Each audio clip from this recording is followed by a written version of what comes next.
right? See, first, I would suggest all of you to just keep listening for first 20-30 minutes. Got it? Do not write anything. First, the entire theoretical part I have already written. Problem solving part we will do together. Okay, students? So first I want you to understand the concept. Once you learn the concept, then we can start problem solving together. See now, we got to understand what exactly is the difference between a resonance, hyperconjugation, generally when we define functional isomers, and how they are different from tautomerism. Now, when we talk about resonance, it is all about pi electron delocalization, right? For example, if this is one of the canonical, what we are expecting that this lone pair will become a double bond and this double bond will become a lone pair. So that's how we will get the other canonical. So these two are resonating structures and this is its respective hybrid. One thing you must notice that none of the atoms have changed their position. All the atoms are at their fixed positions. Only the pi bond electrons are moving. That's why resonance is a pi electron delocalization. Got it? Now, when it comes to hyperconjugation is about sigma electron shifting. So for instance, if I take this particular bond here, so you know that this bond will break and support it as a double bond. And you will have a no bond with this H plus, while this carbon is making a double bond with CH2. So this entire sigma bond is moving towards formation of this pi bond. This type of structures, or what we call it as hyperconjugative structures. So in here, if you observe, yes, there is a breaking of sigma bond, but it does not mean that this hydrogen has shifted to another place. It is still intact at the same places where it was. I guess these points are clear about resonance and hyperconjugation. On the contrary, when it comes to functional isomers, what we will see in functional isomers, for example, if I take this is an alcohol, this is an all family, while if you see this is an ether family. So these two are functional isomers of each other, right? Similarly, if you see these two are positional isomers of each other. These two are positional isomers. Now, whenever we talk about two isomers, two functional isomers or positional isomers, in generally, we say they are not correlated with each other by any kind of reaction. Got it? We say this and this are simply functional isomers of each other, or this and this are simply positional isomers of each other. But we do not show something like one molecule is interconverting into the other molecule, like alcohols are converting into ethers. This type of an interconversion is not being shown when you talk about functional isomers. Is that point clear, students? So functional isomers are only about individual identity of their structures. If their structures are different, we call them as functional isomers. But now coming to tautomerism, tautomers are a kind of a functional isomers where we will try to make sure one proton like this is removed from the alpha position of a carbon here. You can say this is the alpha carbon. So this would be an alpha hydrogen.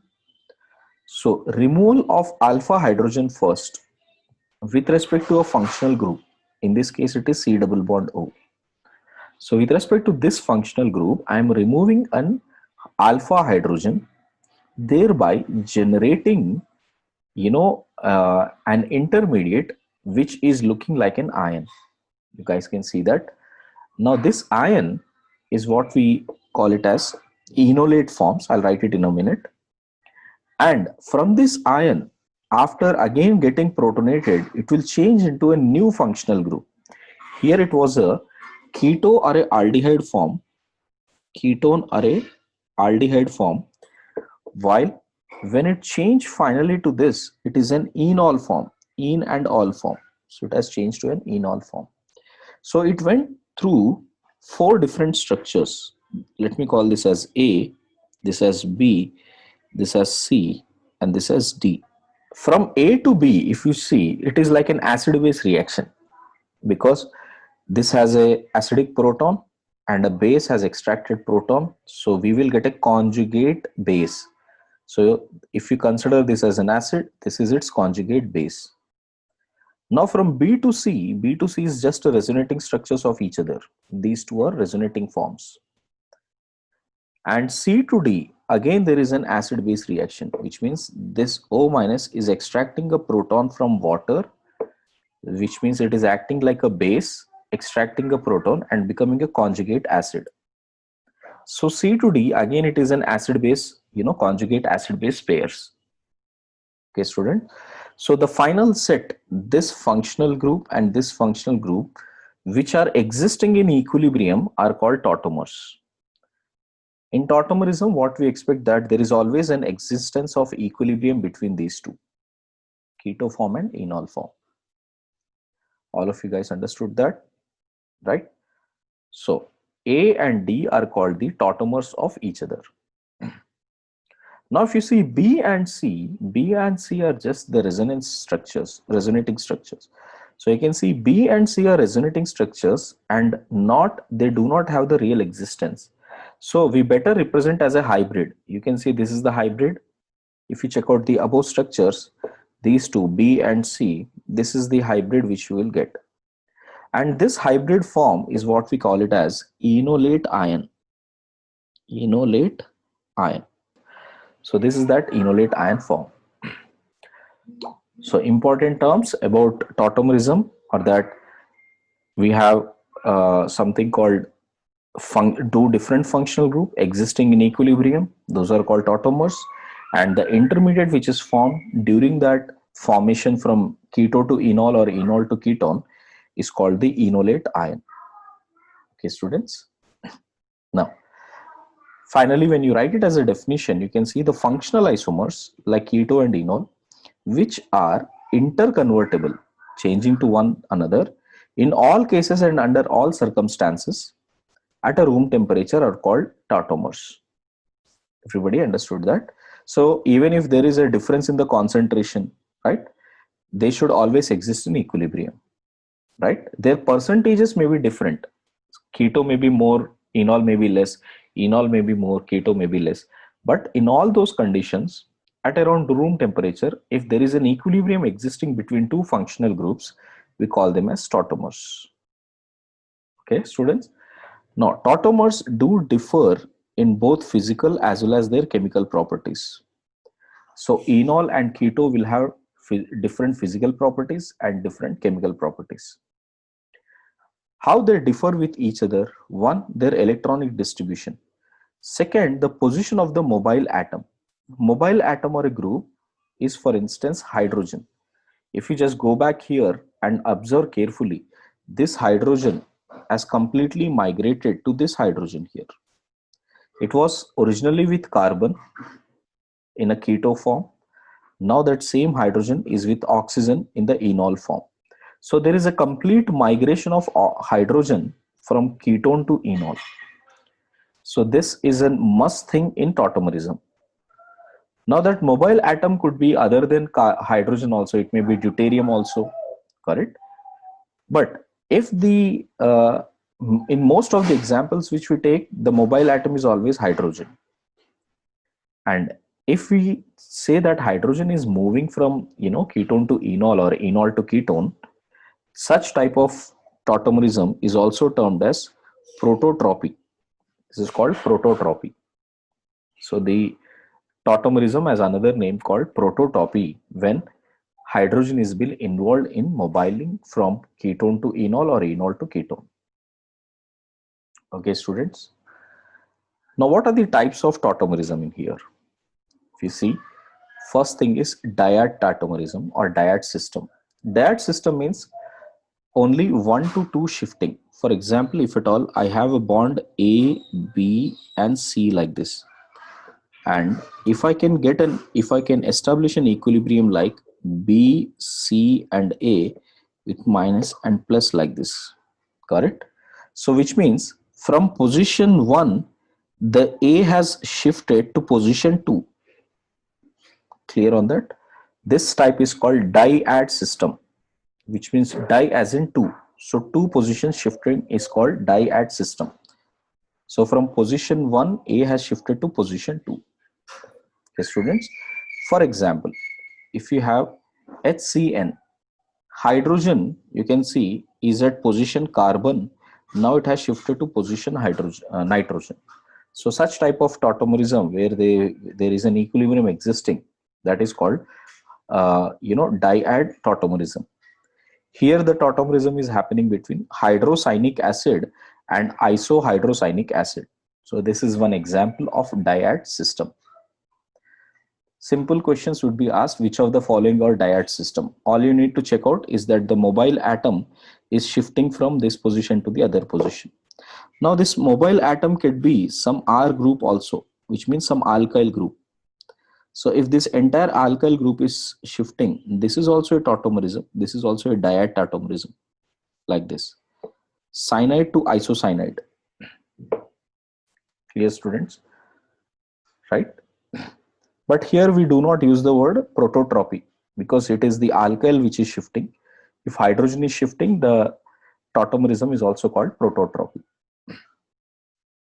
Clear on that point? So this is about dyad system. Next, let us see triad system. In JEE syllabus, we have only triad systems. So let's see what is triad system. Triad as in 1-3 shifting. Suppose if you have a molecule A, B, C and D, and if this A is shifting from this position B towards D here, like this, which this getting positive and this getting negative, like this. Got it? When this type of a shifting happens, you can observe it is shifting from one position and it is migrating to the third position here. So that's how we call it as 1-3 shifting.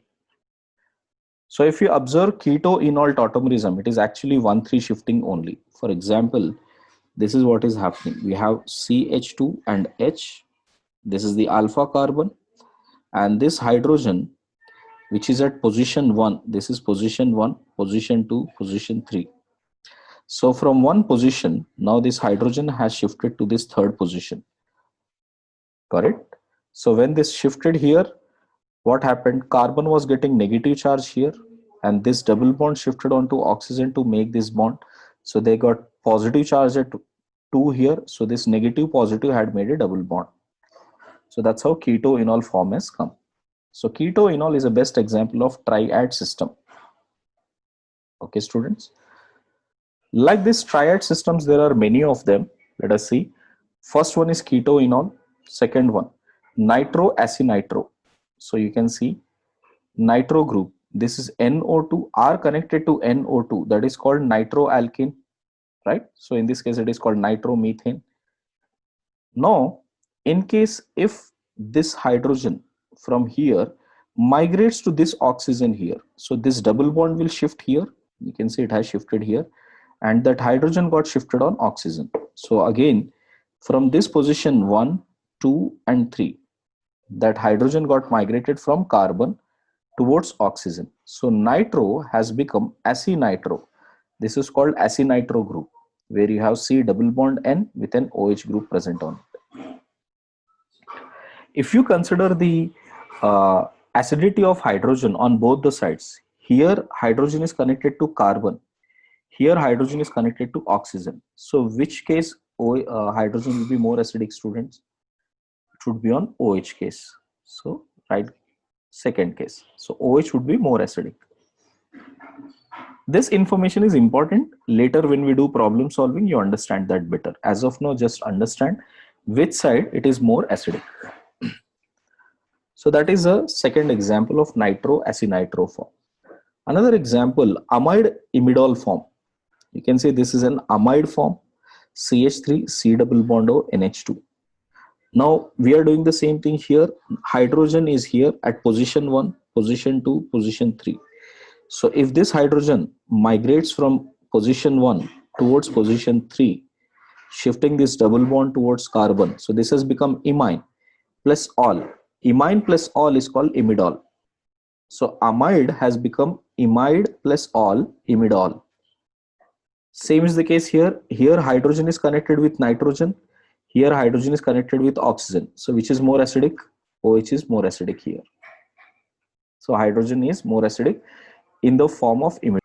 When you have any R group which makes a double bond with nitrogen, OH, and this kind of a bond is existing, this form itself is called acinitro form.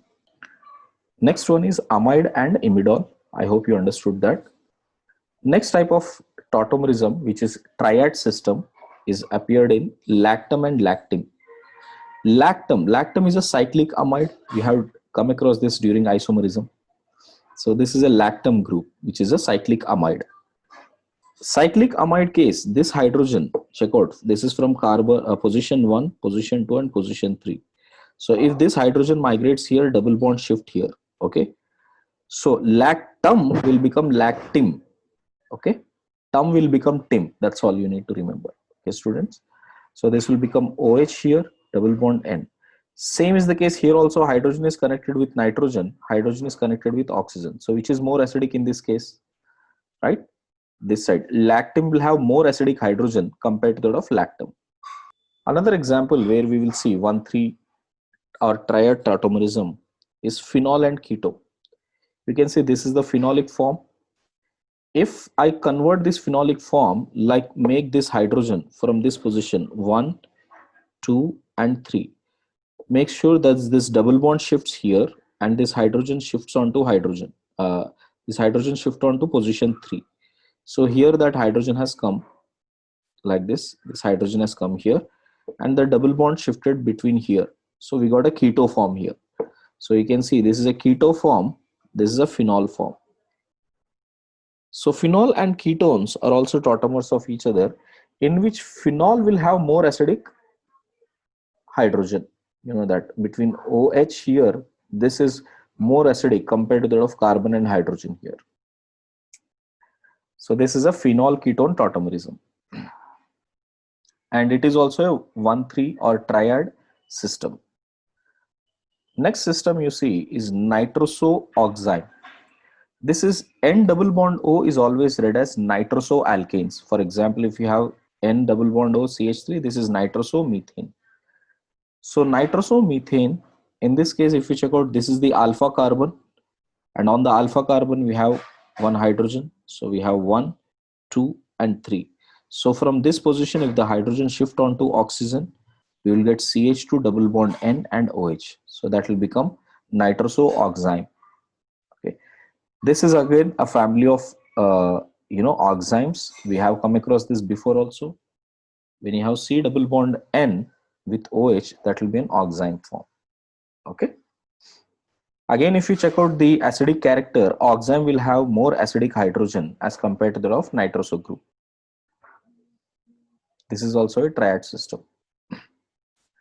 Next triad system which you will see is between cyanide and ketimine. Suppose if this is a cyanide, and if hydrogen is shifting, not alkyl is shifting. If alkyl shifts, that will be just diad system. If this hydrogen is shifting here, so you can see this position 1, position 2, position 3. So 1, 2, 3 hydrogen are shifted. So double bond establishes here. Out of this triple bond, one bond has gone. So this is like a ketene. You remember what is ketene? CH2 double bond C double bond O. If you have this form, we call it as ketene. Double bond O. This is ketene. So ketene, if it is becoming an imine, so this is a combination of ketene and imine.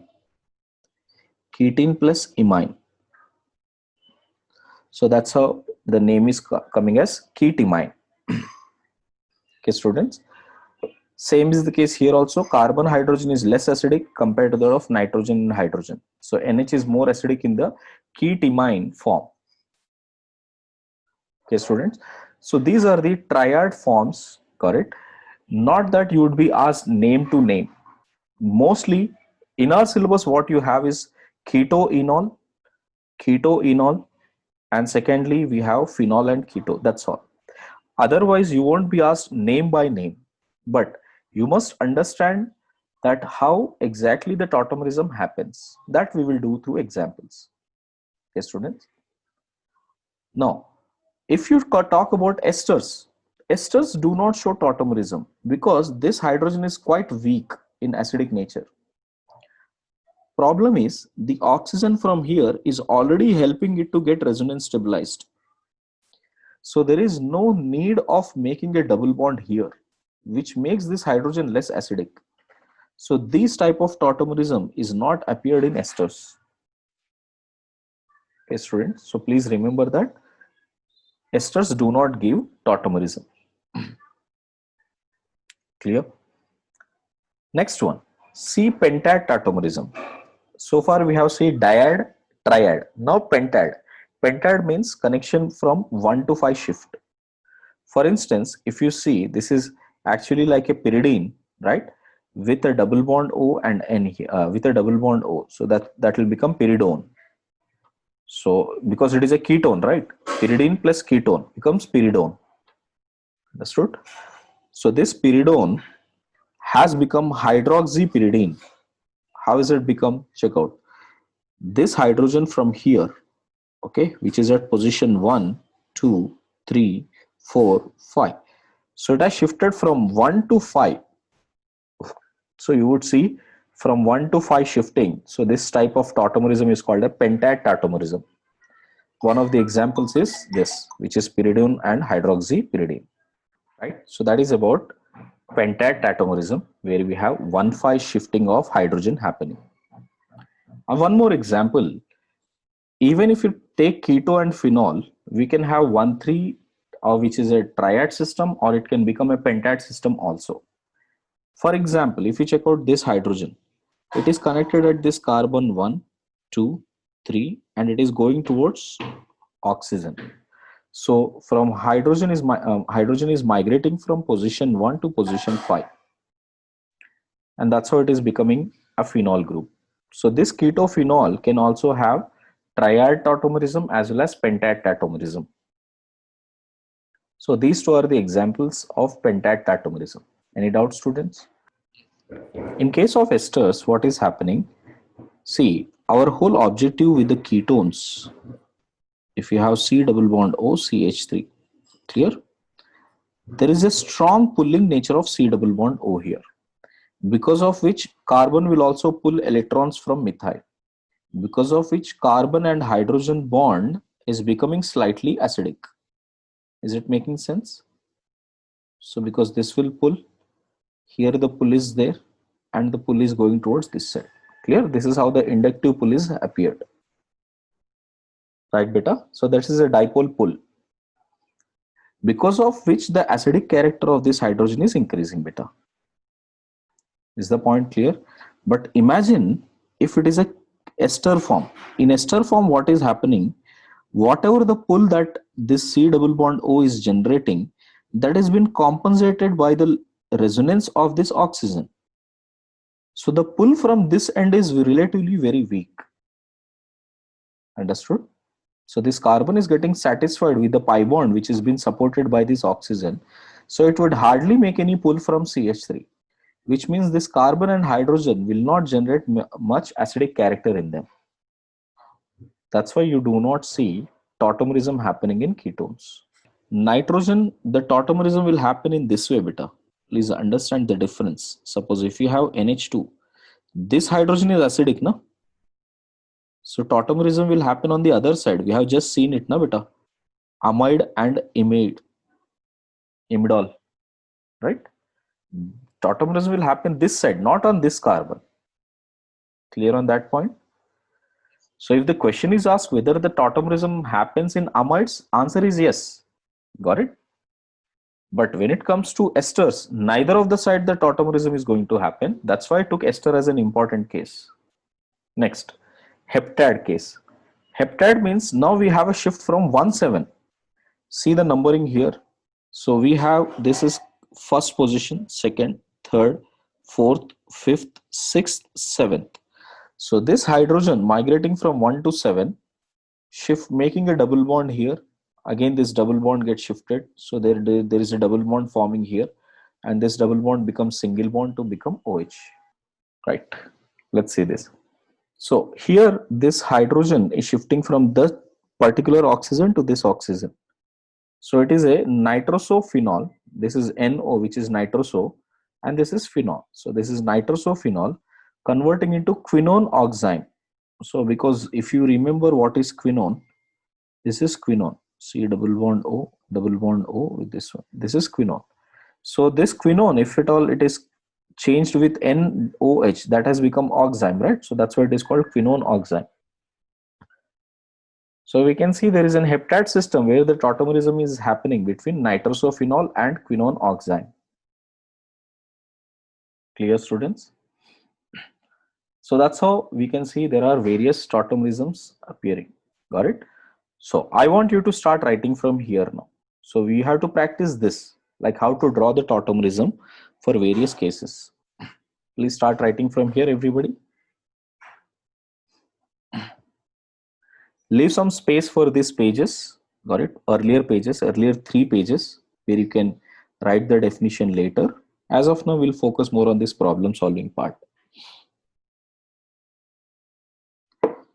So first we have a, lone pair here. Can I make it tautomerism, students? Can we make it tautomerism here? See, if at all I check out this hydrogen, right? Imagine this hydrogen migrates onto this nitrogen here. So what do we have? This double bond will shift here, correct? And hydrogen will come here. So what do we get? Check out, everybody. So we will get something like this. We have nitrogen, right? With double bond, lone pair with hydrogen, and this one. Got it? So what we got? We got a pyrrole form, isn't it or not? Everybody see that? So from this form, we are able to get this pyrrole form. I hope all of you are comfortable writing this. Always check out for 1-2 position, 1-3 position, 1-5 position, and 1-7 position. If there is any migration of hydrogen that can be done, it can give us a tautomerism. Okay. Now here shifting is from which position, beta? From 1, 2, and 3. So what kind of a system is it? It is a triad system. Right. Let us do the next one. Keep writing with me. CH3 C double bond O NH2. This is an amide form. Just now we have learned that. Right. So here we can have OH double bond NH. Correct. So this is imidol. So amide has converted into imidol, and this is also a triad system. If we have CH3 C double bond O OH, this is one form. Okay. Let us see. Correct.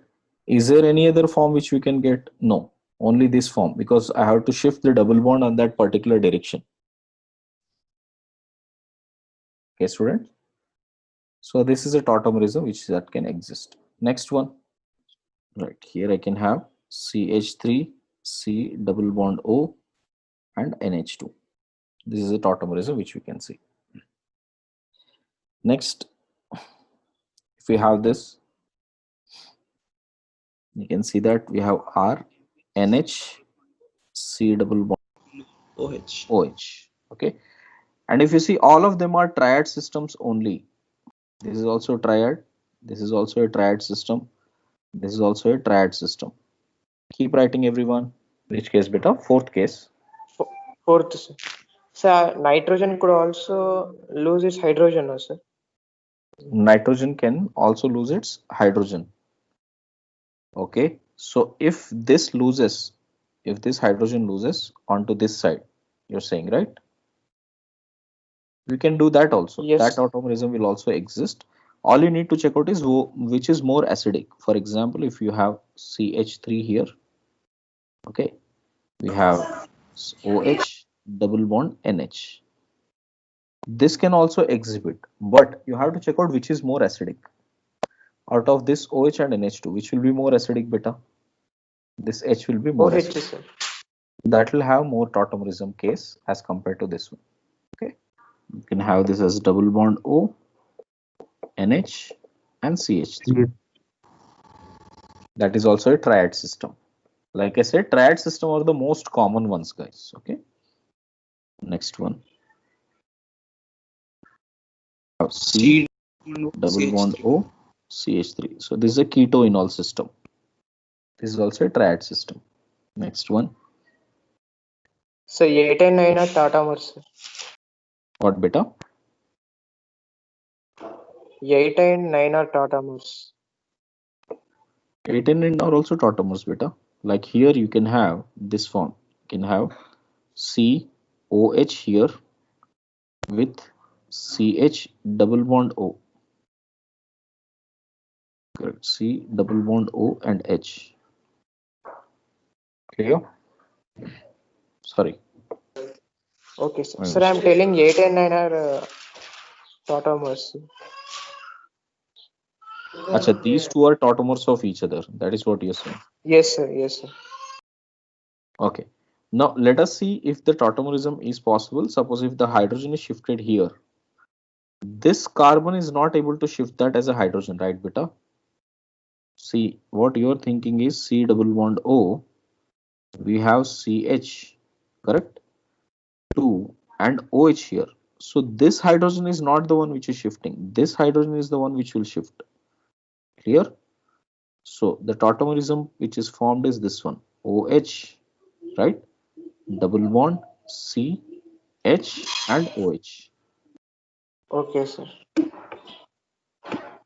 So even this OH is acidic, no, sir? Which one? Both are acidic here. Sir, from the question I'm telling, sir. The CH2OH. This one is also acidic. If you consider between these That's two, which is more acidic, this is more acidic because here resonance stabilization can help. This one, previous structure, yes, sir. you are changing both hydrogens now. Only one hydrogens will migrate.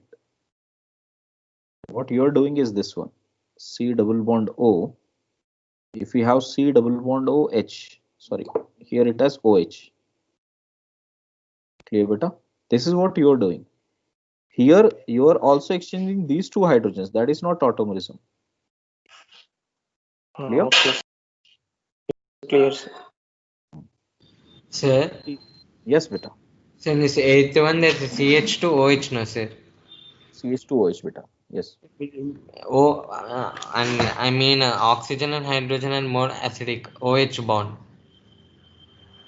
Here, no? Yes, sir.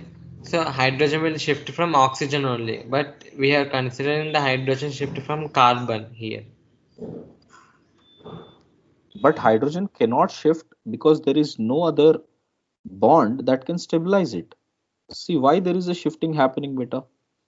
Because the next group is trying to stabilize that, right? If you have CH2O minus, this is a localized oxygen.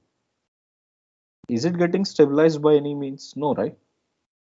So, sir, we can say that even though it is less acidic, we are getting stable, so we can shift it. Yes, beta. So these two will exist as tautomers. Got it? Okay, sir. Check the next one here. Here, how is it existing? So we would have this with C. Now hydrogen will shift here. Clear? Because if you check out, is there any, there is one hydrogen here. Sorry, I forgot. There is one hydrogen here. Okay. So that hydrogen is the one which will shift here. So what do we have? We will have OH here with double bond C, OH and H. Could you see that? This is the tautomerism product which you will have. So enol form. Okay. Now what I'm saying, check out carefully. Once you get this tautomerism, further the tautomerism can happen towards the right hand side. First you need to learn to shift that. So once you get this, can we see further tautomerism can take place? Because this double bond, now I can shift this hydrogen to this carbon this way. And I can make this as CH, OH with H and CH double bond O. Again, this is a 1,3 triad system. You can see that everybody. This hydrogen has shifted to this carbon, double bond has shifted here. Same way here also it can happen that this pi bond can make a double bond here, making this hydrogen to shift here. C double bond O, CHOH2. Clear? Got it? So you need to be careful. Like eventually that has happened, but how it has changed from first this hydrogen, right, migrated to this oxygen, making a double bond here, so that we can get this tautomerism. From this tautomerism, it can change to this side or it can change to this side. Same way, from this enol form, it can change to this side, it can change to this side. Sir, what is the point of changing the eighth structure into the last structure? What beta? Eighth structure, In eighth one, sir. this point into last structure. Yes, sir. What is the use of it? What I'm saying, this tautomerism, so like this enol, this is an enol form. Now, if you take this ketone or you take this ketone, you will end up at same enol. Yes or no? Which means these two are also tautomers, these two are also tautomers. Is that point clear? Same way, when you take this enol, this ketone or this ketone, these two are also tautomers. Clear? So if you are asked these two, that is also a tautomer set. These two, this is also a tautomer set. Sir, in ninth, the first one and third one tautomers, sir, are they tautomers? First and third. No, they are not tautomers. They are same keto groups, no? Tautomers should be two different functional groups. So 1 and 2, these two are tautomers or these two are tautomers. Clear? Right. Next, write about 10, 11, 12, 13, everybody. We are able to come those type of cases, right? In this questions, you will come across that. Anyways, first you write this here, CH3, then we have CH, C double bond C double bond O, NH2. This is what you will see. Next, if you have this, got it? CHO here can be converted into alcohol form, and this can be converted into keto form. So this could be CH2OH with double bond O. Which hydrogen shifted? This hydrogen has shifted to this.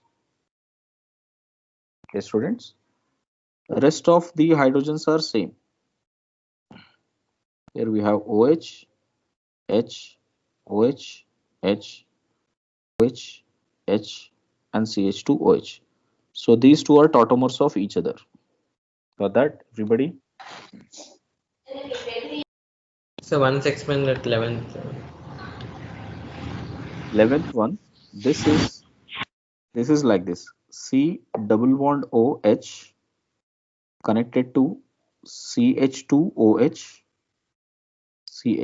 CHOH, and some R group here. This entire thing is that alkyl group. So this H got migrated to oxygen, making this as OH with a double bond C, correct? And O with a double bond C. And where is it? Yeah, with OH and this way, correct? Clear, beta? And Yes. from here, this is the enol form which is formed as an intermediate. This one. Like this, we have 4 of them, CH2OH.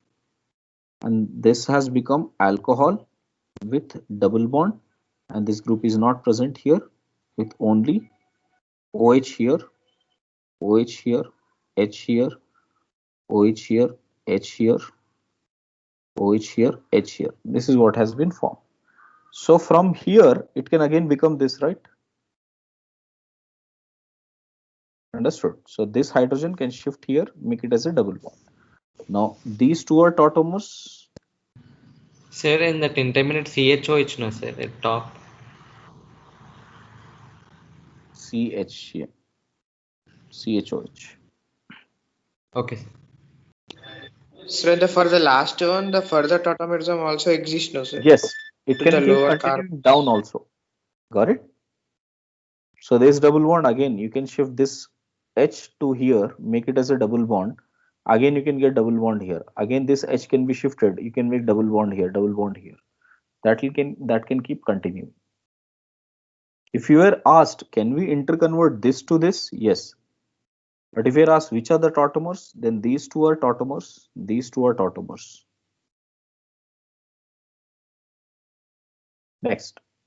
Now, this 12th is an interesting case, students. Check out, we have CH3 here, 2 hydrogens here, CH3 here. These hydrogens can also involve into tautomerism. These hydrogens can also involve into tautomerism. At the same time, this hydrogen can be. Out of these 3 hydrogens, you can see these are more acidic hydrogens. Reason for that, check out, if you write the tautomerism form, that is CH3, you'll get this as OH, double bond C, C double bond O, CH3. This is how it is.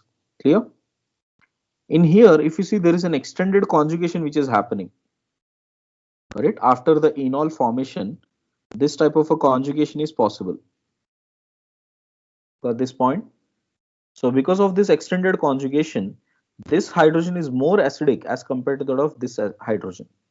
And these type of carbons, remember this, these type of carbons, which is CH2 group, okay, which are CH2 group here, and both sides there is an electron withdrawing group here. Yes or no? Here also there is C double bond O CH3, which is electron withdrawing, C double bond O CH3, which is electron withdrawing. In that case, this CH2 is called active methylene. Active methylene group. So the removal of hydrogen, because that is more acidic on the active methylene position. At the point, hope you understood that, students. So therefore, hydrogen will be removed from active methylene position, and this is the tautomer product which you will get, enol product which you will get.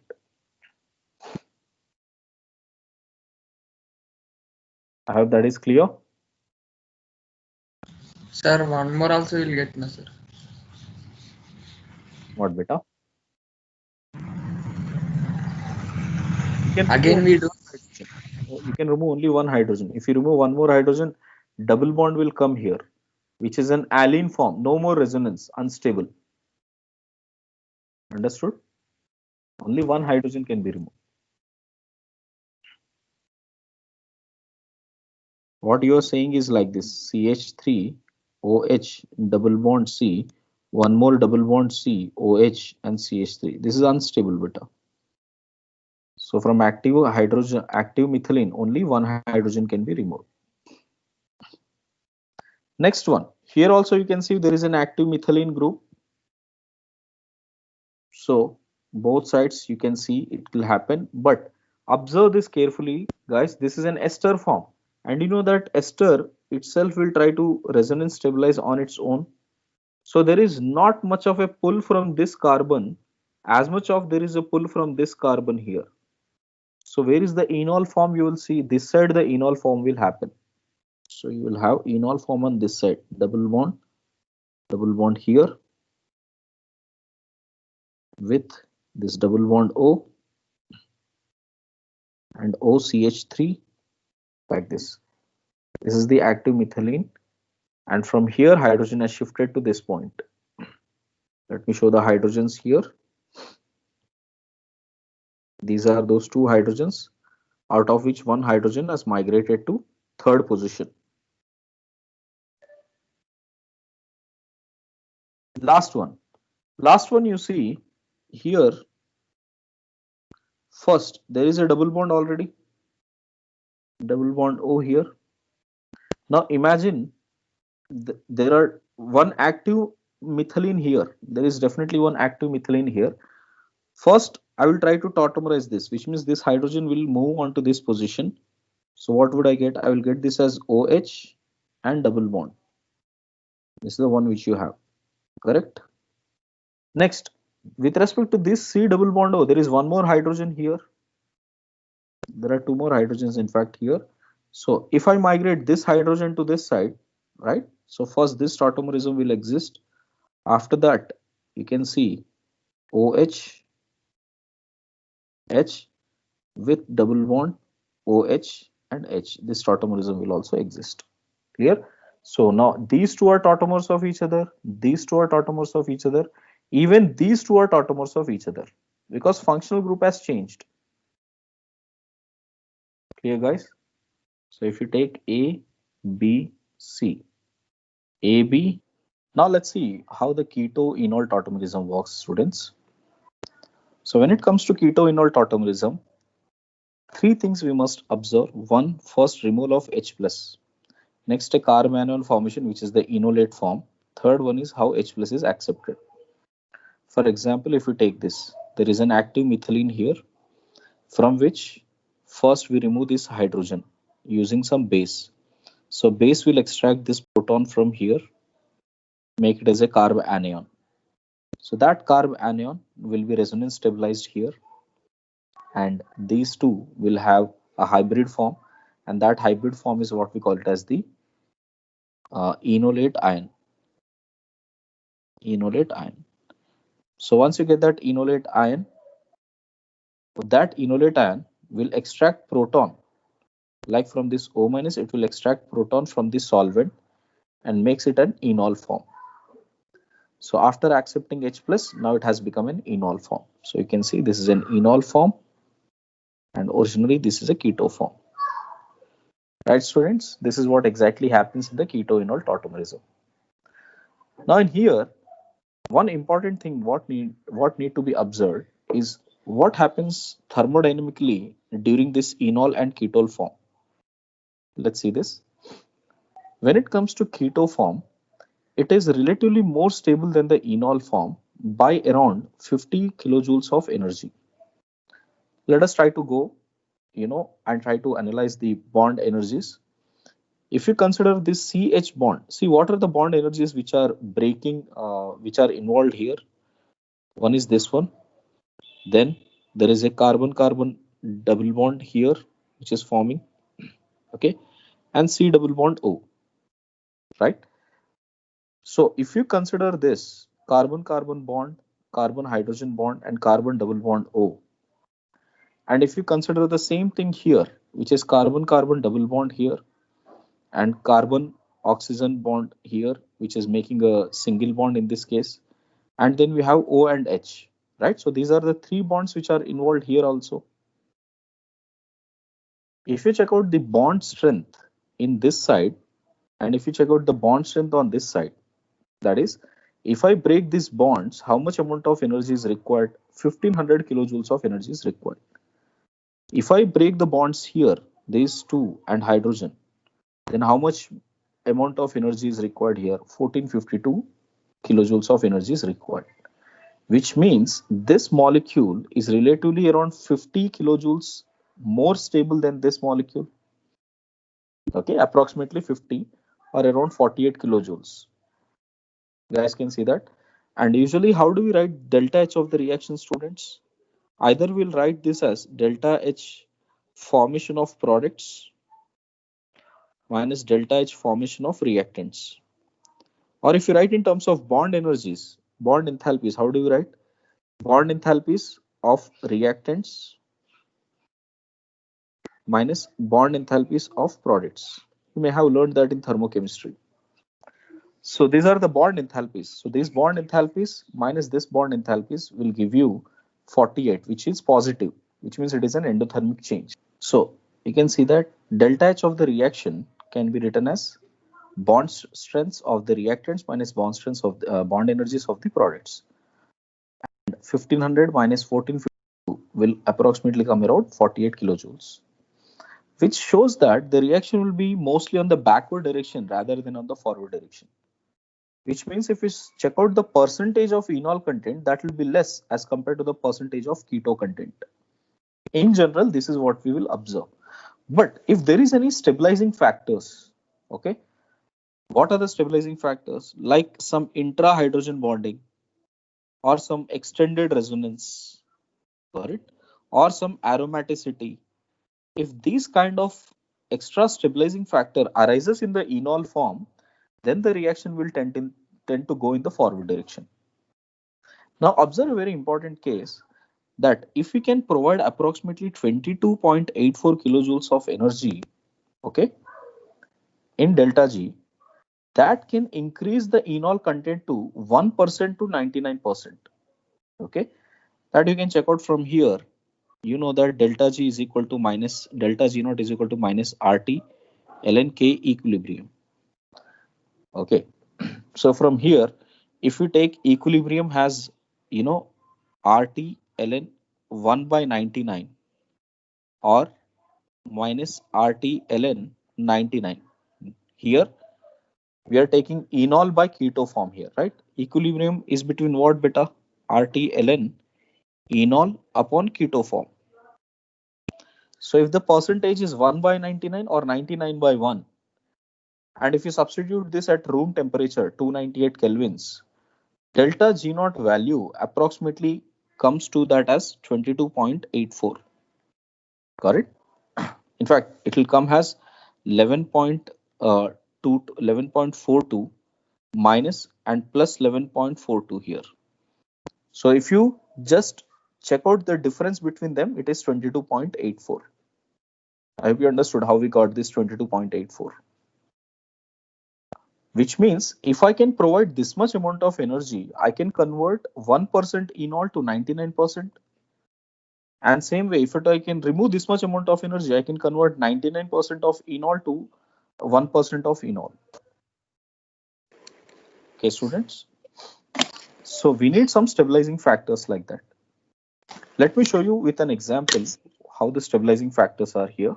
Now check this out. For example, if I take one C double bond C and C double bond O, this conjugation, if at all it exists, the stabilizing interaction, right, will be around 17 kilojoules per mole, which means you can increase the stabilization by 17 kilojoules per mole in an enol.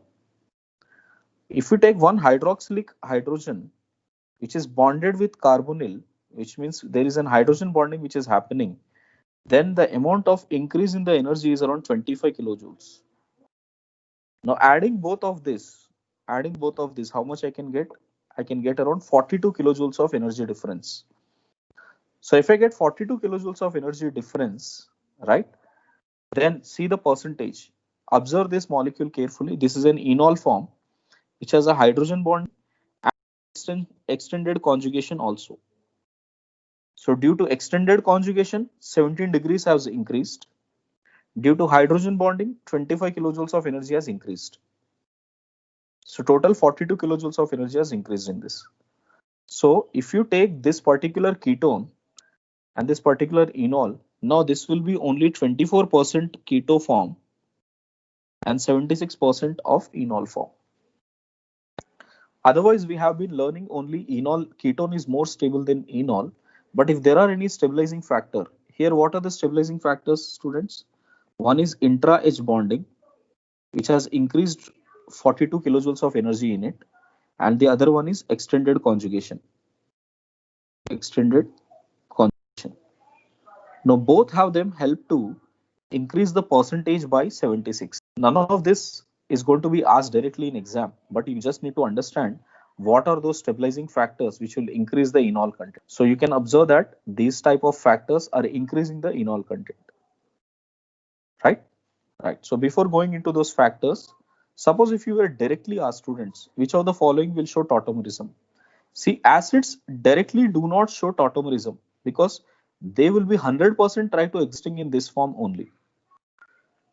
Is that clear, students? So they won't. Acid chlorides, yes, because of chlorine, which is withdrawing in nature, CH3, C double bond O, Cl. Although it is giving a lone pair support by plus M, overall its inductive effect is more dominant. So because of its withdrawing nature, this hydrogen will become acidic. So this will give direct tautomerism.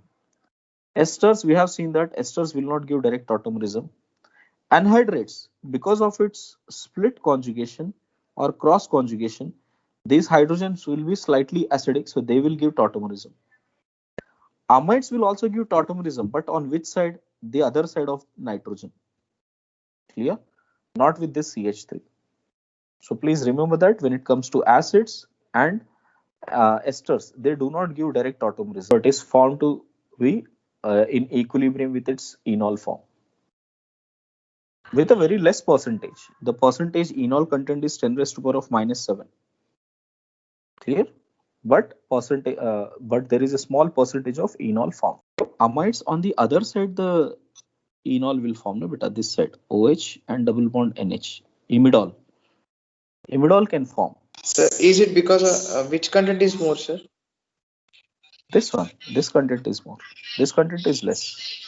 Same on the basis of how we are explaining keto enol. Therefore, we can say that factors which are affecting enol content, which will help the enol content to increase. First one, active methylene. Check out any group that increases the acidity of active methylene of hydrogen atom, that increases the percentage enol content. For example, if you check out here, two phenyl groups are connected here, and this is the active methylene group. So if I remove this hydrogen and make an enol form, let me show how the enol form looks like for this, and C double bond O pH. This is how it is, right, students? Now you can see that this pi bond can shift here, this pi bond can shift here, this pi bond can shift here, which means you can see there is an extended conjugation which is happening, and that is going to help definitely the percentage of enol content. Moreover, this oxygen and hydrogen which has formed now can show intramolecular hydrogen bonding, intra-H hydrogen bonding of 6-membered ring chelation. 6-membered chelation has been forming. So both will definitely help to increase the percentage enol content. So that's why if both side there are phenols, that will only help for the conjugation. This side also it will start helping the conjugation. Clear, students? So even if you put the enol form on this side, this phenol will help. Even if you put on enol form on this side, this phenol will help. So the reasons behind such almost 100% of enol content is because of intra-H bonding as well as extended conjugation. Is that point clear, everybody? Now one side, if hydrogen is being removed out, if one side the hydrogen is removed out, then what would happen here? See, we have only HH here. Clear? Now conjugation will happen only from this side, right? So only one side conjugation will help. So the percentage enol got slightly decreased. Hydrogen bonding is still there. The same kind of hydrogen bonding except that of phenyl. Now think about hydrogen here. Correct? One more thing we are not considering is that phenyl, right, which is present here, can also act like a minus I group. Okay, not very strongly, not very strong minus effect, but yes, phenyl will have that tendency, but not hydrogen. So hence you can see the percentage enol content is slightly less. If both sides, if phenols are removed and hydrogen is being kept, this is an aldehyde, dialdehyde on both sides. That will push the percentage to around 84%. Okay, students. Same way, if you see the next one, one side if there is methyl. Now once the methyl comes into account, methyl will start pushing electrons, right, and decrease the acidic nature. Suppose if this is how it will start pushing electrons towards C double bond O, and that will decrease the acidic character of this hydrogen. We require more withdrawing groups, no? This hydrogen's acidic character is decreased. So if acidic character decreases, the percentage enol content will start decreasing. Okay, student. So from 84%, now it has dragged to 80%. Now both sides, if you keep methyl, it will come almost towards 76%. You don't have to remember the percentages, but I guess you should be able to understand the order, how it is increasing. Okay, students. Next, if we have two methyls, it is around 76%. See, the minute if I replace that methyl with some ester form, here there is an ester form, correct? So this will be hugely involved in resonance. So cross conjugation completely stops here. So if you see CH3, we have OH here, double bond here, H here, double bond O, OET. This is how it is. There will be some intramolecular hydrogen bonding for sure. Intra-H bonding will be there. Okay. But this conjugation hardly take place. I mean to say this conjugation will hardly take place because the lone pair of this oxygen is continuously involved in resonance. So the magnitude of this conjugation is very less. Only small amount of intra-H bonding which is forming here, that is going to help for some percentage of enol. Is this clear, everyone?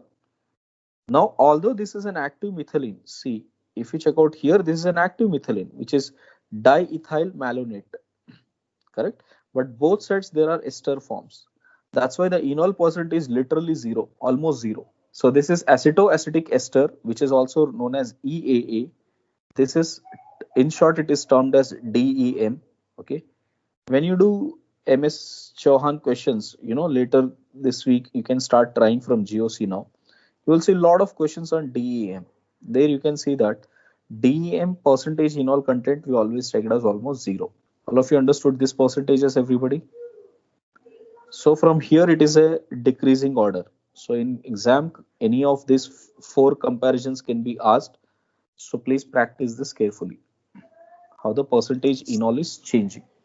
Yes, beta, tell me now. Sir, as plus N plus M increases, can we say that the percentage of enol decreases? Decreases. Yes, beta. As plus M and plus I increases, it will decrease. Minus I minus M increases, it will increase. Suppose if we see any aromatic ring is formed, we know that resonance energy of benzene is 152. So which is sufficiently large as compared to that of enol percentage. For enol percentage to become 100 percentage, if I just require 50 kilojoules of energy per mole, that is sufficient enough to convert everything into enol, right? But if something which is non-benzene becomes a benzene, huge amount of energy is formed. So definitely everything will convert into enol form. For example, if you check out here, this is the keto form. This is the keto form. Okay. So if let's say one of them is these two are hydrogens here, correct? So if this hydrogen shifts here, this is a 1,5 or pentad system. So 1,5 shift or pentad system here, by which you can get phenol. Now same phenol can be achieved from this say also. So both the ketones, if you check out their percentages, they will hardly be present in regards to the phenol form. So phenol will have almost 100% of the enol content. Now same thing, if you are considering the phenol content in these three, see first one, there is no support, just an enol form. Second case, there is a resonance support, extended conjugation is coming. Third case, aromaticity. So here, extended conjugation. And in the last case, aromaticity. Because of aromaticity, the percentage enol content is increasing. So this is what happens due to aromaticity. I guess you understood the points. Right. Next, if we check out bridgehead. Okay, everyone first listen to the concepts, then we'll do the questions all together, once you know them. Check. In case of bridgeheads, suppose if this carbon is directly connected to the bridgeheads, where C double bond O is, if that is directly connected to the bridgeheads here, correct? Then what happens? Here we cannot have a double bond formation, right? Like this, we cannot make a double bond, where we can make a double bond here and OH. So it is not following Brett's rule. Brett's rule is we cannot have a double bond on the bridgehead carbons. So therefore, we can say this will not give any form of tautomerism. This will always exist in keto form. But if at least there is one carbon connected before it is connected to bridgehead, then here there is a double bond that can be formed, and this can become an enol. So which means this keto enol will exist, and if it is exactly on adjacent to the bridgehead, then it won't happen. Next, suppose if I take one more case like this, where we have two methyl groups here, there is a methyl and methyl here, and there is a connection like this with double bond O and this way.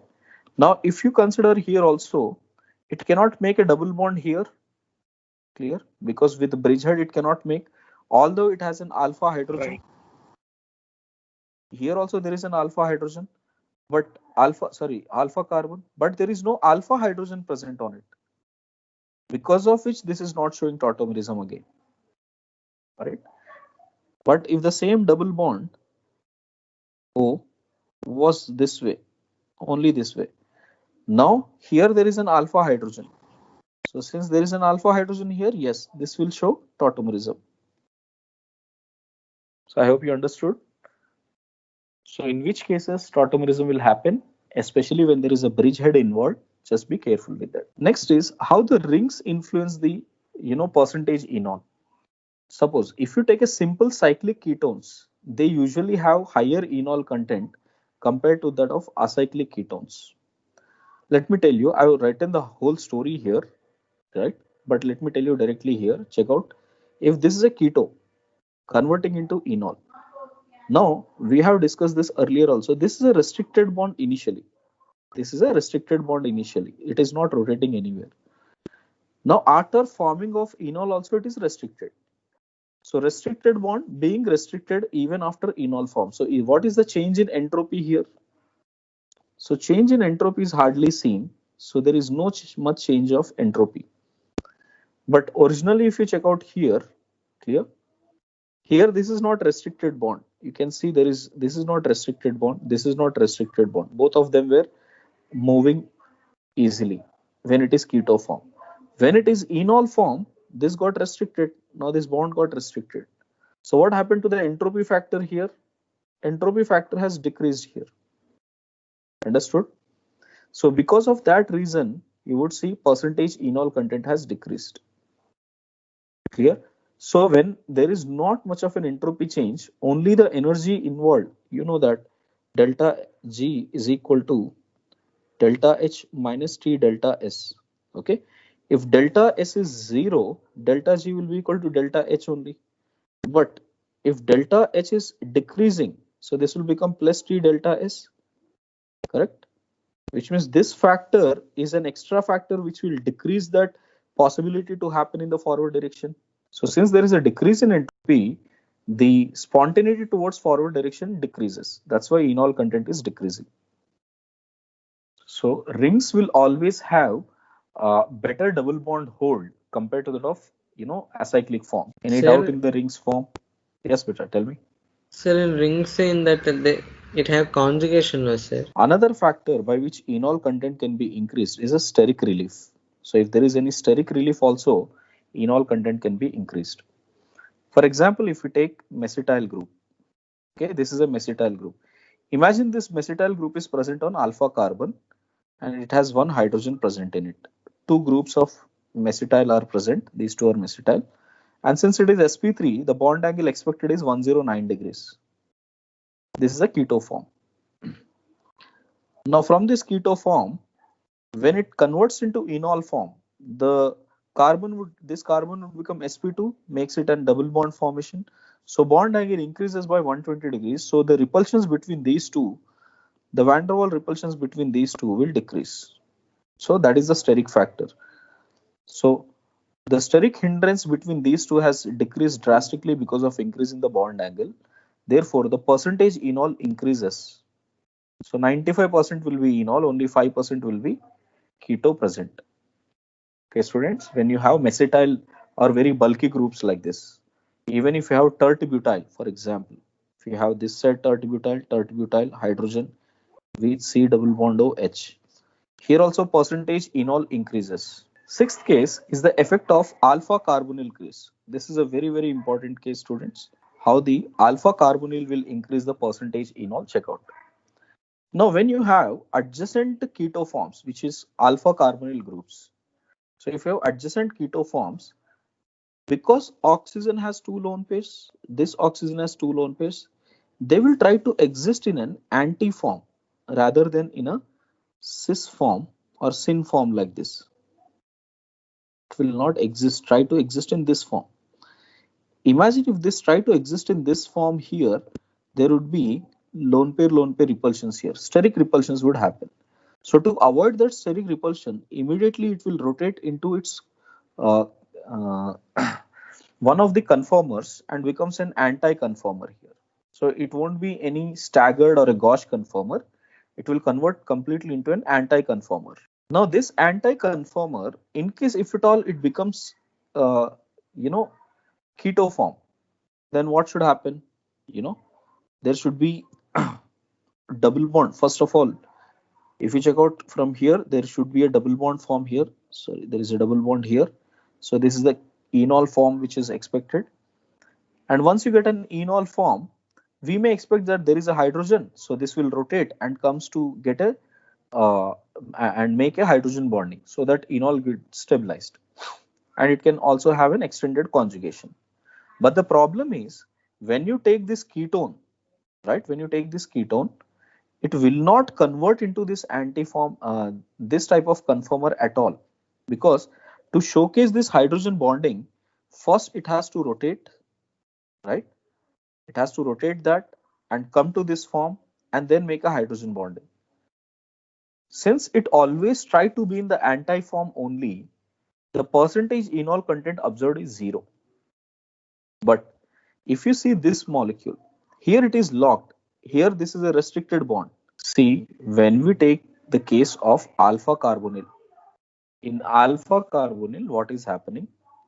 C double bond O is present and they will exhibit in anti-conformer rather than any eclipsed conformer or any gauche conformer. Reason being, in any of this eclipsed conformer, it will have van der Waals repulsion. So it will try to exhibit always itself in anti-conformer. Everybody is able to hear me? It becomes difficult for it to rotate and come to this eclipsed form and show hydrogen bonding in the enol form. Hence, we do not expect any kind of tautomerism to take place because it has been found that enol content is almost 0 in this case. Clear, guys? So it will always exist in this anti-form and it is very stable in this anti-form. But suppose if I take this case, okay, cyclo-alpha carbonyl case. In case of cyclo groups here, lone pair repulsions will be much stronger in the enol form. This is the enol form. So instead of being in the enol form, it will immediately form a, being in the keto form, my mistake. Being in a keto form, it will try to be in the enol form and exhibit hydrogen bonding so that two factors will help it. One, extended conjugation as well as intra-H bonding. Intra-H bonding. Both these factors will help to achieve 100% enol here. So if you were asked between these two, which is the existing form, then anti. Between these two, which is the existing form, then enol. So here keto exists, enol does not exist. Second case, enol exists, keto does not exist. Why no 0% enol in A? Okay, beta. I have written that here. See, when it comes to this A part, that would always exhibit in the anti-form only. Even if it starts converting into this type of eclipsed form, immediately it will rotate itself to become anti-form because of huge oxygen, because of huge repulsions, van der Waals repulsions between these oxygens. Got it? So since it always exists in this anti-form, it do not convert into a enol form because in enol form it is not going to be stable anymore. Is that point clear, beta?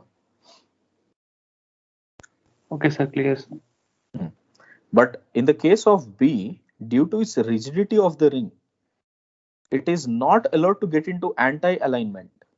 So there is no other option but to enolize and make it into an enol form. Okay. This is an important case, students. So in case if you come across alpha carbonyls, open chain or a closed chain, just be careful which will have more percentage. You should be able to revive that.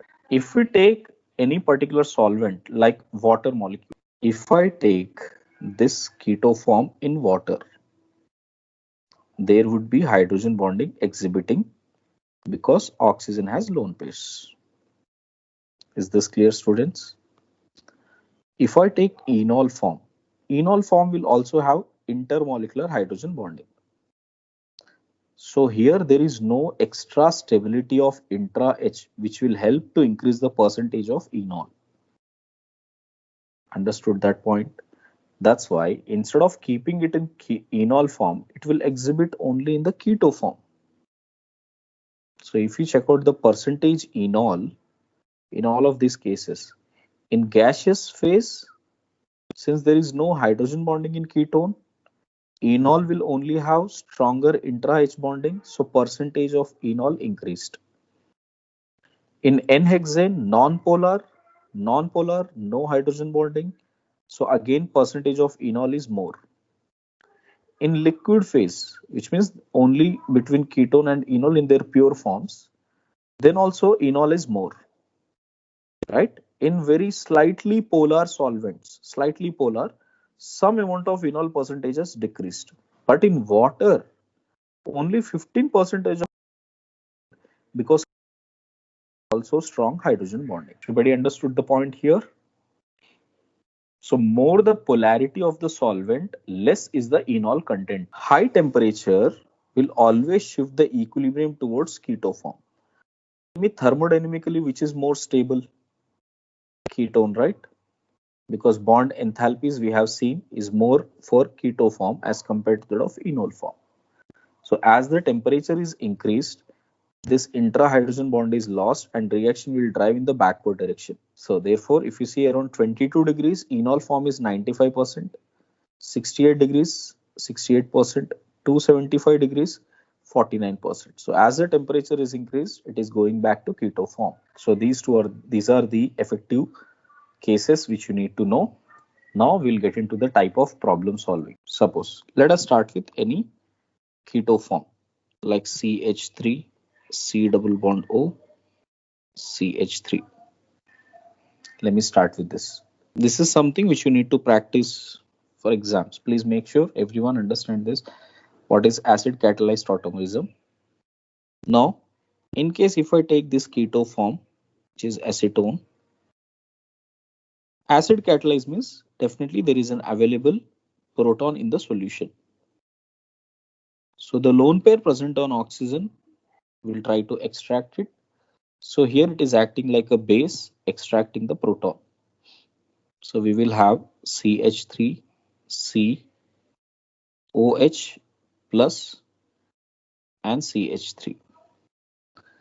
Now you can imagine oxygen is gaining such a positive charge, so which means it will keep pulling the electrons towards itself.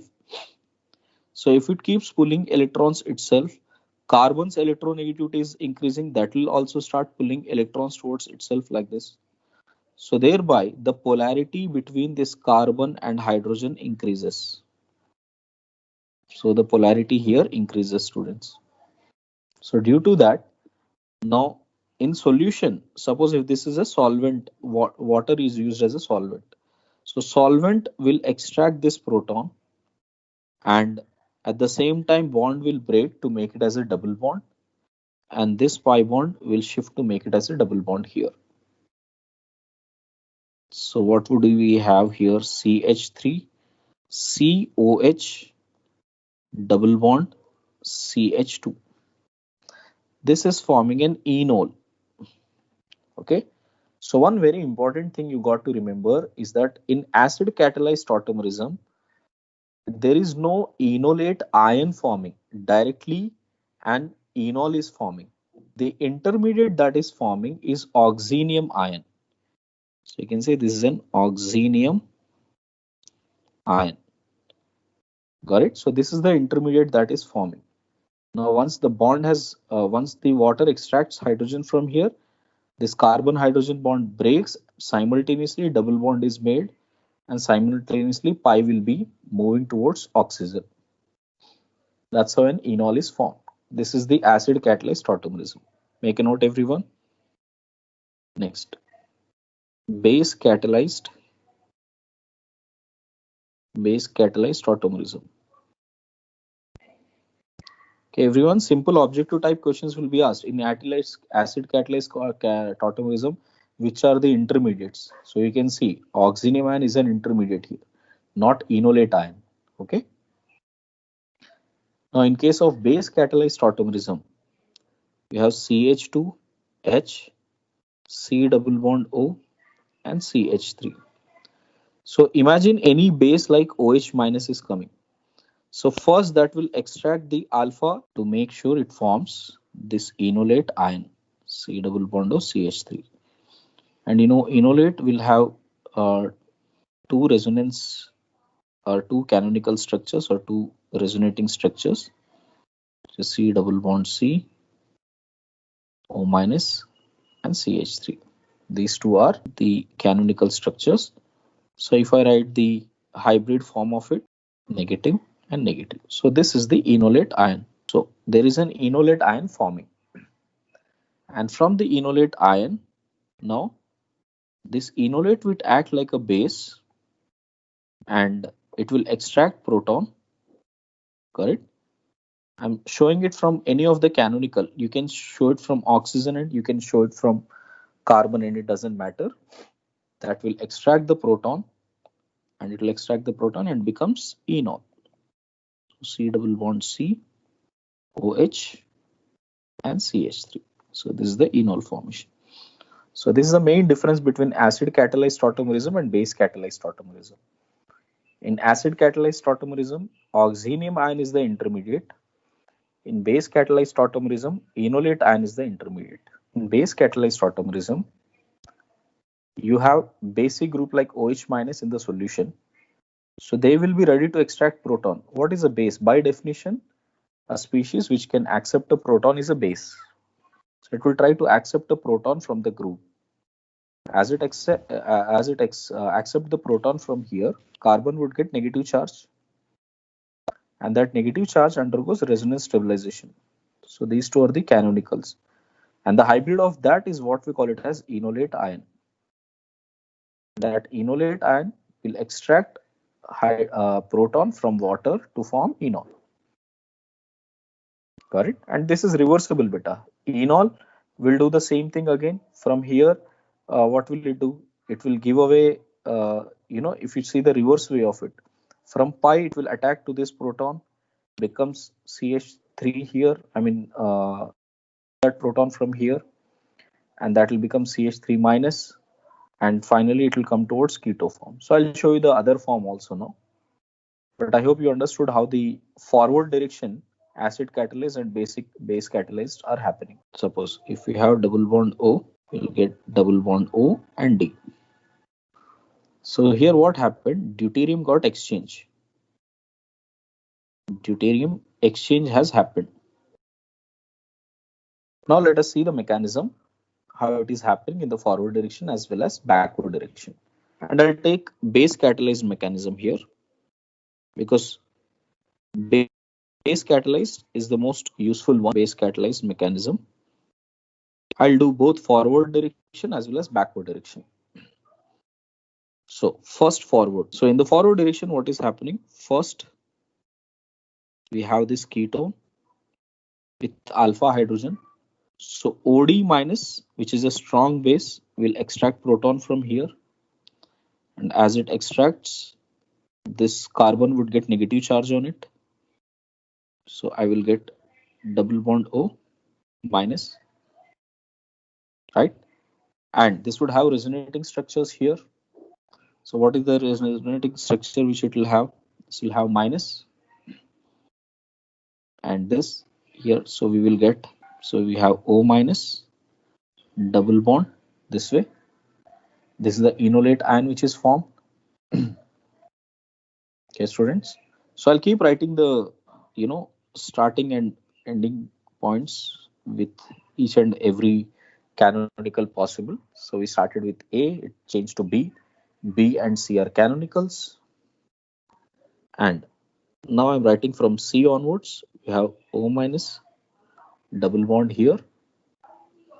This C is now extracting deuterium because solvent has, what is the solvent here beta? D2O, which means excess amount of, heavy water is present in it.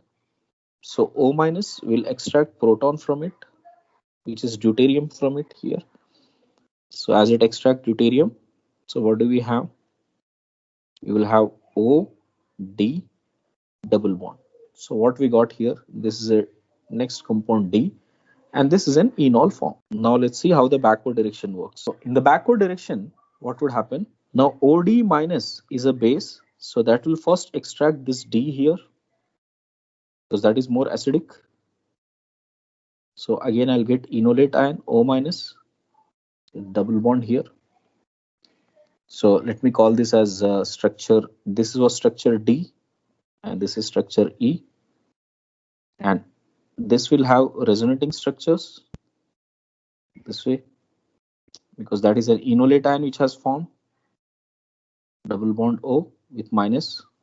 This is an F molecule here, and this will extract deuterium, right, from heavy water here. So it forms double bond O and D. So E, F, G. So you can see this is what happened. Originally it started from here. See guys, this is A, and finally what has formed is G. Yes, students. So from A we started, and final enol which we got is this D. Clear?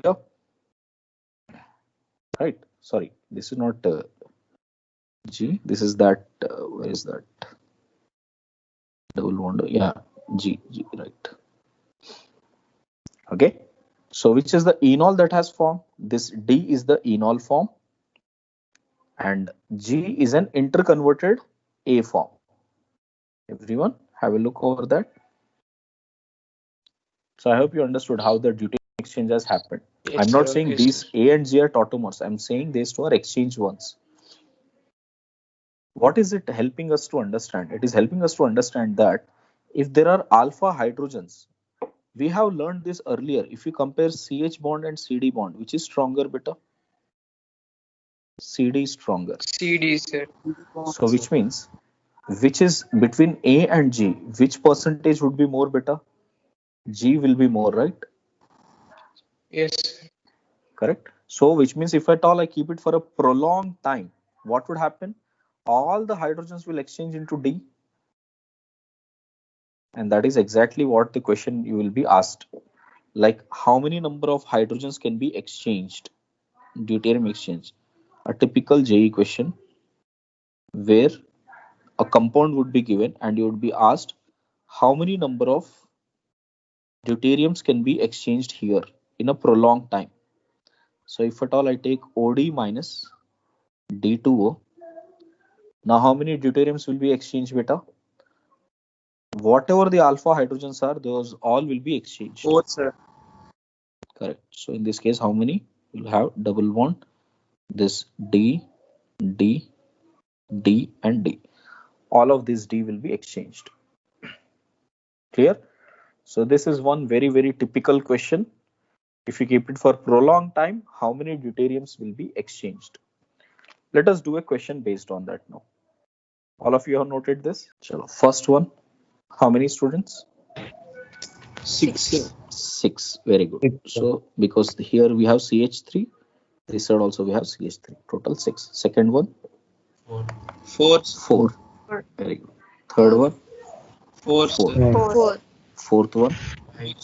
5. 5. 5, 5. 5 here, because there are 3 CH3 here and 2 hydrogen here. So always recognize the alpha position. Alpha, these are alpha, alpha, alpha positions. Next here, how many, beta? 4, sir. 4, 4 here. So 3 here, 1 here. Okay. Next here, 4, 4. Here also we have 4. HCHO, 0. 0. 0, Please remember, formaldehyde does not undergo any tautomerism. Next, PHCHO, 0. 0. 0, Because here also there are no alpha hydrogens.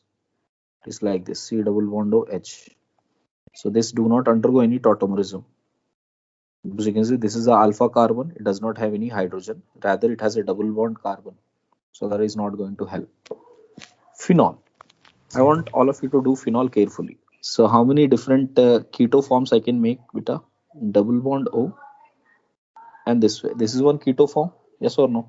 Double bond here and here. This is a keto form. Now give numbering to all the carbons. 1, 2, 3, 4, 5, 6. So from this keto form also you'll get phenol. From this keto form also you'll get phenol. From this keto form also you'll get phenol. So how many hydrogens you can exchange here? See, these two, 4, sir. these two, and these two. Clear? So which means at which position you have exchanged beta? At ortho and para positions you have exchanged hydrogens. Clear? So therefore we will have 4 beta, correct? So we'll have D, D, D here and OD here. So how many you have exchanged? Finally 4. So in this enol form, how many exchanges you can make? 4 exchanges you can make. If the question is given in enol, again put back in enol and see how many exchanges happen. 0. 0. 11th, 0. Very good. 12th, 3, 3. 3, Right. sir. Very good. So I guess this type of question, all of you must be able to do that. No, I'm doing some more like that. Check. Suppose if you have CH3, CH double bond CH, CHO here, right? Now, if this has been done, OD minus and D2O. Now you can see where is the exchange happening. These two hydrogens, no exchange will take place, correct? Or whether it would be or not, you have to tell me about it. But we know that this CH3 will definitely make an exchange. Clear? Now let me write the enolate forms of it. First we'll have CH2 minus, CH double bond CH and CHO. What is this form beta, by the way? This is a pentad form. Okay. Then we will get this minus here, and where you have C double bond O here, correct? So we can have these many canonicals, CH2 double bond CH, CH minus CH double bond O, and this minus can give one more canonical to give CH2 double bond CH, CH double bond CH and O minus. Remember this, wherever the minus goes, on that position definitely the deuterium exchange will take place. Understood, students? So because minus is coming here, when you get back from the enol form, all these hydrogens will be exchanged by deuterium. On this carbon also, if there is one hydrogen, that will also be exchanged by deuterium. So at that point, so therefore if you observe, you have CH2. Now how many exchanges will happen here? See that we have CD3, right? We'll have that as CD3. Next CH, CD and C double bond OH. This is what you will have. Okay, if you write the enol form, I'll just write the enol form here. So from here with D2O, it will get this as CH2 double bond CH, CH double bond CH and OH. This is the enol form. OD, sorry. This is the enol form. So from here, if you go reverse way, all of those hydrogens will get replaced. So how many deuteriums got displaced beta here? Hey guys, you understood that point? So that is the hint beta. Every time you write the canonicals, make sure wherever the negative charge comes, whatever the number of hydrogens that are present on there, replace all of them with deuterium. See, now percentage, some percentage enols which are 0%. This will always exist in the keto form. It is not going to change in the enol. Double bond O this way. Clear? So if it gets into the enol form, problem is it will become anti-aromatic like this. So even the one kind of a enol is not going to form, and both would have 0% here. And third, double bond O, same problem here also. If it becomes an enol, anti-aromatic will happen here, so it won't happen. Next, CH3, C double bond O, ET. I told you esters, we discussed this restricted bond.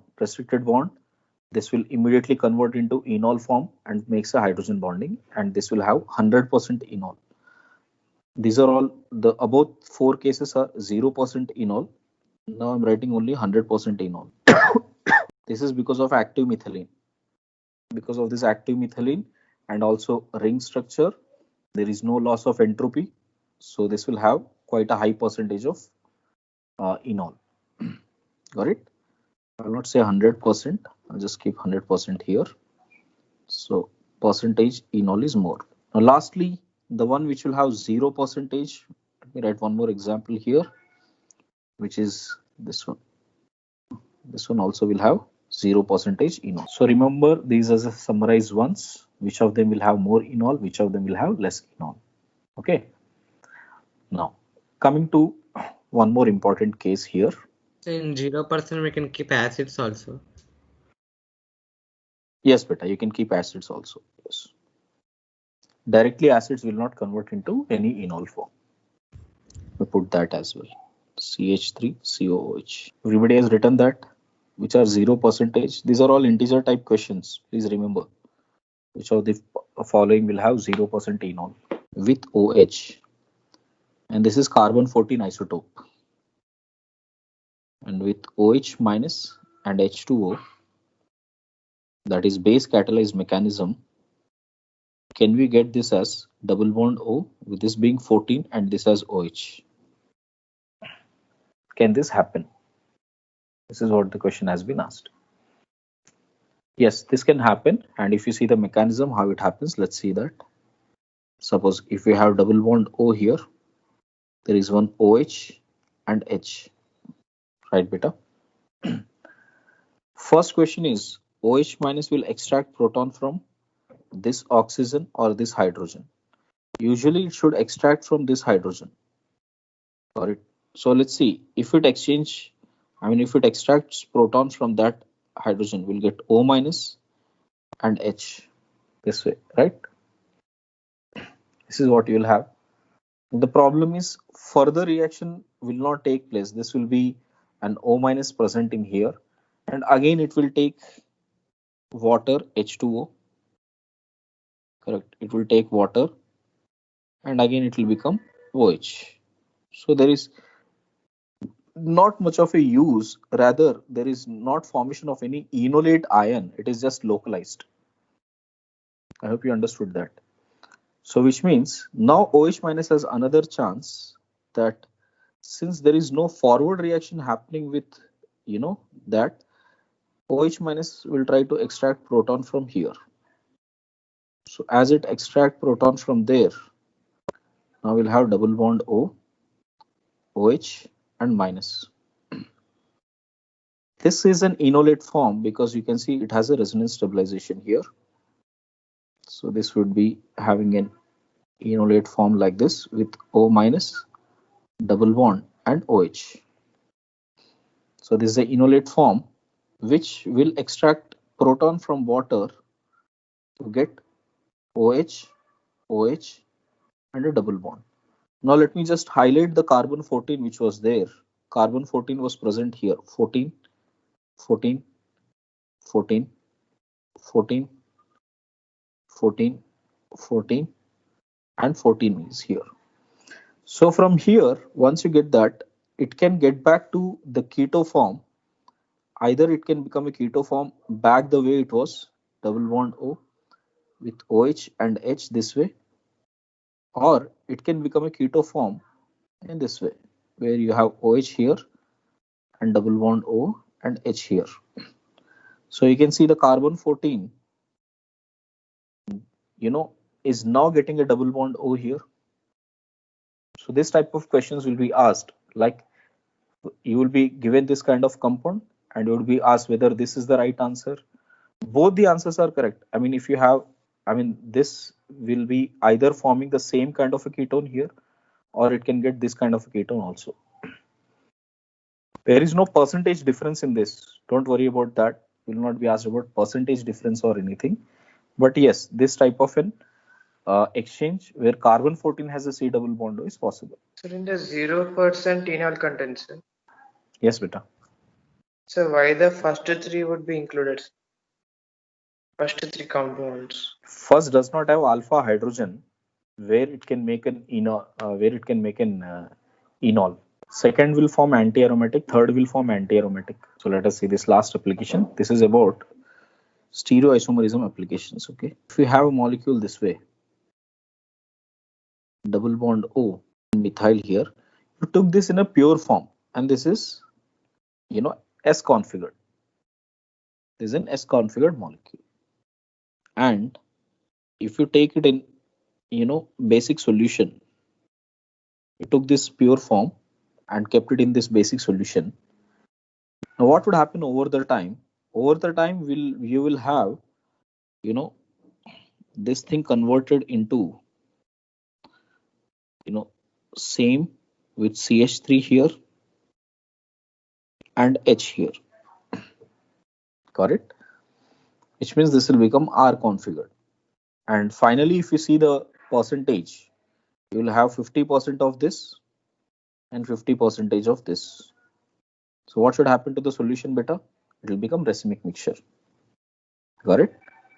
So which means when you take the starting percentages, either from this side, you take pure R and put it in the solution, pure S and put it in the solution. Over the time, they will tend to become racemic mixture. See, let me write the enolate form here. When you are writing C double bond O, correct? First, we will have an enolate ion here with this CH3 and minus this way. This is the enolate ion which is forming. This enolate ion will further become a ketone, enol, like this. Clear? This is the enol which is formed. Now remember this enol, when it is adding H plus, to get back to the formation of again ketone. So when it is adding H plus, this H plus will get attached, or you would usually, because it is a base catalyzed, we will take OD minus OH minus, will extract this proton, and we will have this as O minus and this, correct? Now observe this, when this minus charge is coming, this minus charge can come such a way that we can have negative charge with methyl group going inside, like this, with methyl group going inside and negative charge up, or methyl charge coming outside with negative charge down. These two are possible because this pi bond can shift from the bottom or it can shift from the top. So O minus charge can come in the bottom, or minus charge can come on the top. So once it takes H plus ion now, once it takes H plus ion from water, so what we could have? We could have this molecule has methyl here, these are methyls, and hydrogen coming up, or methyl coming up here, methyl coming out, and hydrogen going in. So both are possible, right? So over the time, both will exist and both will be 50-50 percentage. So both will be 50-50 percentage here. Got it? Sorry, here there is a double bond because this has been pushed. Check everyone. Please check the mechanism. So which means, what is the question here? That if you take any pure form, over the time it will become a racemic mixture. Just write it as a note. Over the time becomes either a racemic mixture or a diastereomeric mixture. Why I'm saying diastereomeric? Here I took only one chiral center. What if you have two chiral centers? In case of two chiral centers, it may have diastereomeric mixture as well. Let me show you that. Last example. Suppose if I take compound like this, where I have two hydrogens coming. So you can see these two are chiral centers, and this is a pure form which I took. And if I add to the solution, basic solution, right? So it will undergo tautomerism and I can have double bond O with this going in, but this won't change because what about this form here? This is not at the alpha position, so this hydrogen remains as hydrogen only. Okay, so this hydrogen remains as hydrogen only. So we will get this form as well as the original form. What are these two, students? These two are pair of diastereomers. Diastereomers. Right, beta. These two are pair of Diastereomers. diastereomers. Correct. So these type of questions you must work out. So that's it, beta. That's all from tautomerism part here. Got it. Make a note of it, everyone. Read the class notes now. When is your test tomorrow? Is it morning? Yes, sir. Yes, sir. Okay. So possible we can catch up in the evening. After 7 o'clock is fine. Yes, sir. Yeah, 7 to 8:30 or 9. Okay. So I will Yes, relog sir. in once again. So any doubts you have regarding tautomerism, I'm uploading the assignment also. Finish the tautomerism part.